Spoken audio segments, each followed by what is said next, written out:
Gift পেলেন রবের কাছ থেকে। কয় ওয়াক্ত? সবাই বলেন কয় ওয়াক্ত?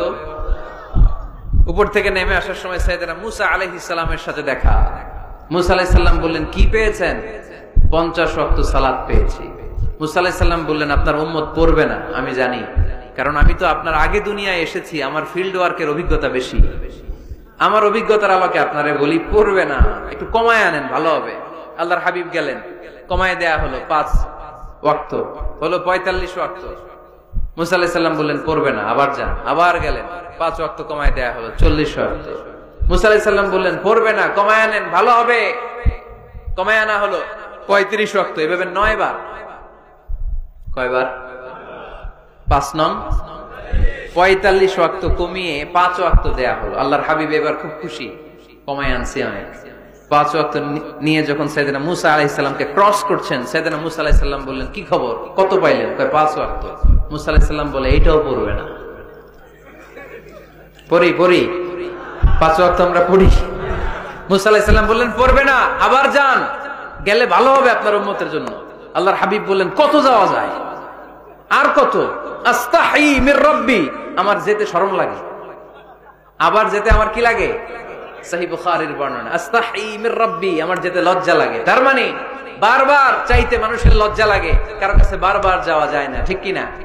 কিন্তু আল্লাহর হাবিব বললেন, ইন্নাহু মান লাম ইয়াসআলিল্লাহ ইয়াগদাব আলাইহি, যে ব্যক্তিটা আল্লাহর কাছে বারবার চায় না, তারে আল্লাহ পছন্দ করে না।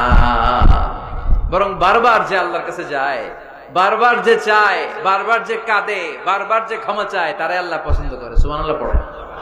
এজন্য দুনিয়ার নিয়মের উল্টো, দুনিয়ায় বারবার যাওয়া যায় না, দুনিয়ার বুকে বারবার চাওয়া যায় না, কিন্তু আল্লাহর কাছে বারবার গেলে, বারবার চাইলে আল্লাহ এই বান্দার উপর বেশি খুশি হয়ে যায়। সুবহানাল্লাহ পড়ে। 24/7, সব সময়, সপ্তাহের 7 দিন, দিনের 24 ঘন্টা, মাসের 30 দিন আপনারে ক্ষমা করার জন্য আল্লাহ বসে আছে, কিন্তু ক্ষমাটা চাওয়ার সময়টা আমাদের নাই। শেষ রাতে প্রথম আকাশে আল্লাহ মনোনিবেশ করে ডাকতে থাকেন, আলামিন মুস্তাগফিরিন আগফির আলাহ, কার ক্ষমা লাগবে ক্ষমা চাও, ক্ষমা করে দেব। আলামিন মুস্তারজিকিন আরজুকালা, কার রিজিকের দরকার রিজিক দিয়ে দেব। আলামিন মুস্তাকসিন আকসুলা, কার নতুন ড্রেস দরকার, I will give you the new dress, তোমার নতুন জামা দিয়ে দেব। কার চাকরি দরকার, চাকরি চাও, চাকরি দিয়ে দেব। কার বিয়ে হচ্ছে না, আমার কাছে চাও, সুন্দরী বউয়ের ব্যবস্থা করে দেব। ওই যে কয় সুবহানাল্লাহ, এটা কমন পড়ছে সবার না? চাইতে হবে, সবটাই চাইতে হবে। দেহার মালিক কে? মনে রাখবেন, নেককার স্ত্রী আর নেককার সন্তান আল্লাহর কাছে চাইতে হয়। সাইয়েদনা ইব্রাহিম আলাইহিস সালাম নেককার সন্তানের জন্য দোয়া করেছেন, জাকারিয়া আলাইহিস সালাম নেককার সন্তান পাওয়ার জন্য দোয়া করেছেন। ইয়াংদের দোয়াগুলোর মধ্যে বিশেষ দোয়া তো হবে এইটাই, ঠিক কি না? যে আল্লাহ তুমি আমাকে নেককার, রূপবতী, গুণবতী একটা স্ত্রী দাও। স্ত্রী যদি ভালো হয় ঘরটা জান্নাত, স্ত্রী যদি খারাপ হয় ঘরের ভিতরে দ্বিতীয় বিশ্বযুদ্ধ, ঠিক কি না? A timely marriage is very important for the young society of Bangladesh.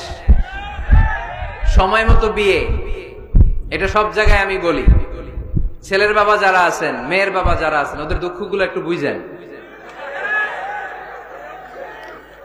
ওরা অনেক দুঃখে আছে, কষ্টে আছে, বুক ফাটে তো মুখ ফুটে না, ঠিক কিনা? বিয়ের চেয়ে ভালো কাজ হয় না, বিয়ের চেয়ে ভালো কাজ হতে পারে। এই যে উঠতি বয়সের ছেলে মেয়েরা বর্তমানে ফাস্টেস্ট ওয়ার্ল্ডে যেভাবে ট্রেন্ড চেঞ্জ হচ্ছে, তারা তাদের যৌবনকে নষ্ট করে ফেলছে। তারা এই যে পরকীয়া, এই যে গার্লফ্রেন্ড বয়ফ্রেন্ডের যে কালচার, এগুলো আগে ছিল না, এগুলো দেশের মধ্যে এখন ঢুকছে। ওই যে চিল্লায় উঠতেছে অনেকে, দেখছেন? 100% কমন পড়ে গেছে এদের। তো এই যৌবনের তাড়নায়, এই যে যুবক বয়সে তারা যে পাপগুলো করে, অবৈধ মেলামেশার কারণে, হারাম রিলেশনশিপের কারণে একটা পার্সেন্টেজ গুনাহ বাবা মার কাঁধেও আছে না নাই? এজন্য খবরদার, ওদেরকে যদি সময় মতো বিয়ে না দেন, ওরা যে পাপগুলো করবে এটা শুধু ওদের পাপ নয়, আপনার কাঁধেও এই পাপ বর্তায়, তাই না? এজন্য আগে আগে বিয়ে দেন, অন টাইম, টাইমলি ম্যারেজ। মসজিদে মসজিদে বিয়ে করাবেন, ছেলের বাবা মেয়ের বাবা চলে আসবে, ইজাব হবে, কবুল হবে, খেজুর নিয়ে যাবেন, 1 কেজি, বিয়ে শেষ। সহজ হয়ে গেছে না? 1 কেজি 2 কেজি খেজুর খাওয়াই দিবেন, দিস ইজ দ্য ওয়ালিমা। আল্লাহর হাবিবের যখন বেশি টাকা ছিল তিনি বেশি খাওয়াতেন। এক বিয়েতে তিনি 400 জন সাহাবীকে খাসির গোশত, উটের গোশত আর রুটি খাইয়েছেন। ওয়ালিমা, বিয়ের খাবার। সুবহানাল্লাহ পড়বেন না? আরেক বিয়েতে টাকা পয়সা নাই। এটা হচ্ছে সাফিয়া বিনতে হুয়াই ইবনে আখতাব, ইহুদি রাজকন্যাকে বিয়ে করেছিলেন খায়বার যুদ্ধের পরে। তো ফিরে আসবেন, আল্লাহর হাবিব বললেন এখানেই বিয়ে করব, মরুভূমিতে আমাদের বাসর হবে। বাসর ঘর সাজানো হলো, আল্লাহর হাবিব বাসর করলেন। সকালবেলা তিনি বেরোলেন, সাহাবারা ধরলেন, ইয়া রাসূলুল্লাহ, আগে না ওই যে রুটি খাওয়াইছিলেন, আগের বিয়েতে গোশত খাওয়াইছিলেন, এইবার কি খাওয়াবেন? আল্লাহর হাবিব বললেন এইবার তো আমার কাছে টাকা পয়সা নেই, তোমাদের কাছে কি আছে বল?